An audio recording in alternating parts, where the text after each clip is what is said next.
It was called Letters to a Young Poet. In notebooks or on scraps of paper, she even scribbled down some verse of her own.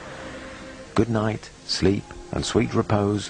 Wherever you lay your head, I hope you find your nose.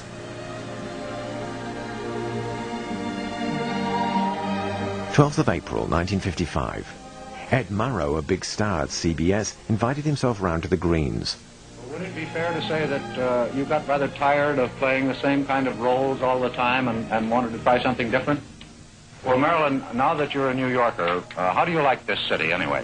Well, I love it. Everyone's very friendly, and it's a very optimistic, friendly city. Marilyn, tell me, what's the basic reason for this corporation? Primarily to contribute to help making good pictures. It's not that I object to doing musicals or comedies. In fact, I rather enjoy it. But I would like to do also dramatic parts, too. Dramatic roles, that was what Marilyn wanted. It was time to settle her accounts with the past. The 7-Year Itch, her last film made in Hollywood, was being released.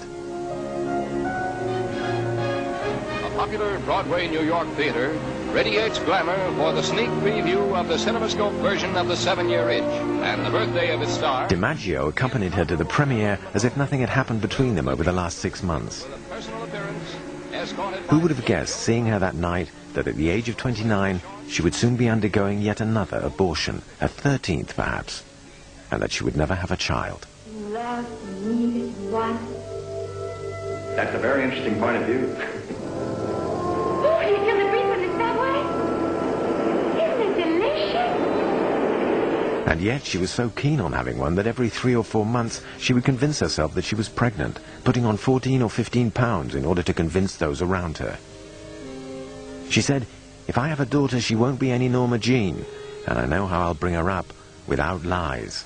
Nobody will tell her lies about anything, not about Santa Claus or about how the world is full of noble and virtuous people all wanting to love and help each other. No, no lies."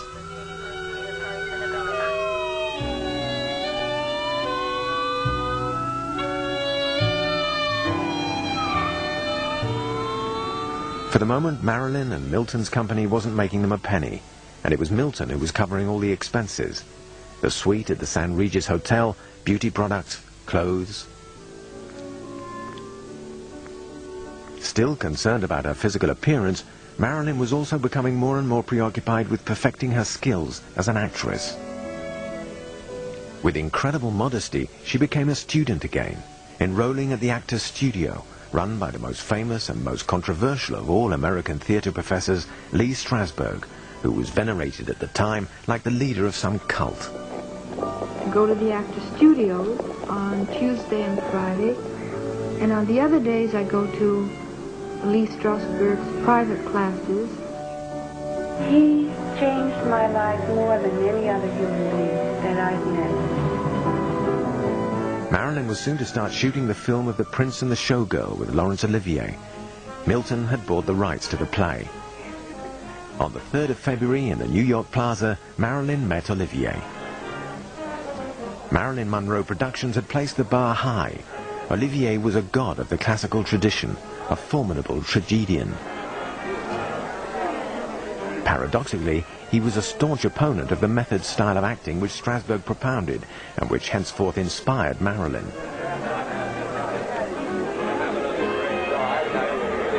Strasberg was almost like a therapist. He encouraged his actors to be introspective, being convinced that they would find the emotions they sought in their own personal history. To Olivier, the Actors Studio was little more than a sect.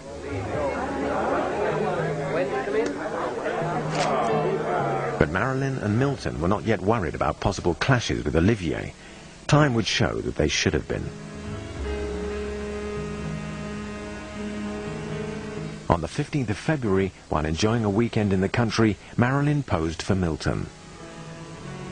It was Amy who bought this sports top at the corner shop in the small Connecticut village.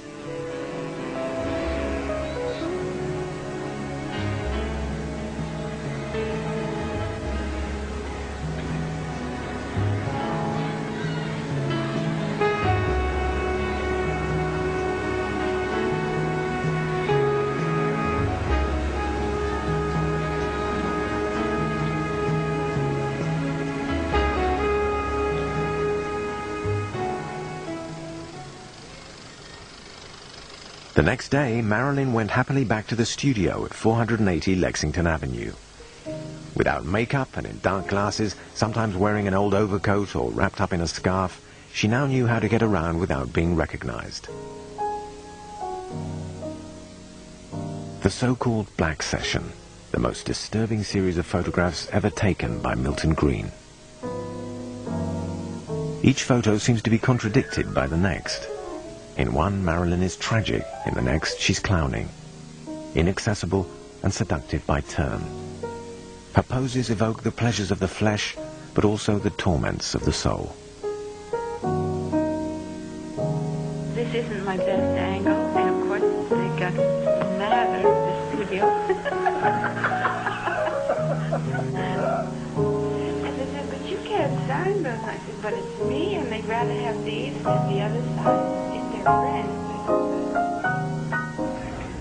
The Black Session owed a lot, perhaps, to Marilyn's troubled nights. She often spoke of the strange dreams she had. As a child, she often dreamt of walking naked in a church over the prostrate bodies of her friends or neighbors, trying hard to touch no one.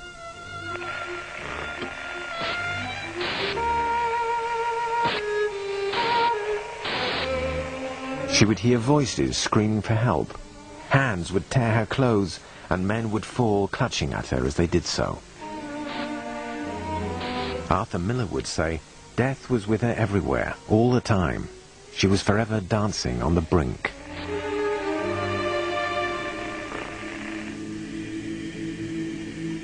Admiring a dream scene in white marble by Rodin, she immediately identified herself with a sensual young woman being held in the palm of God's hand. She was continually searching for perfection through works of art. Did she perhaps hope that she could one day embrace happiness without crushing it? On another occasion, she stared for a long time at Goya's demons. I know this man very well, she said. We have the same dreams. I've had dreams like that since I was a kid.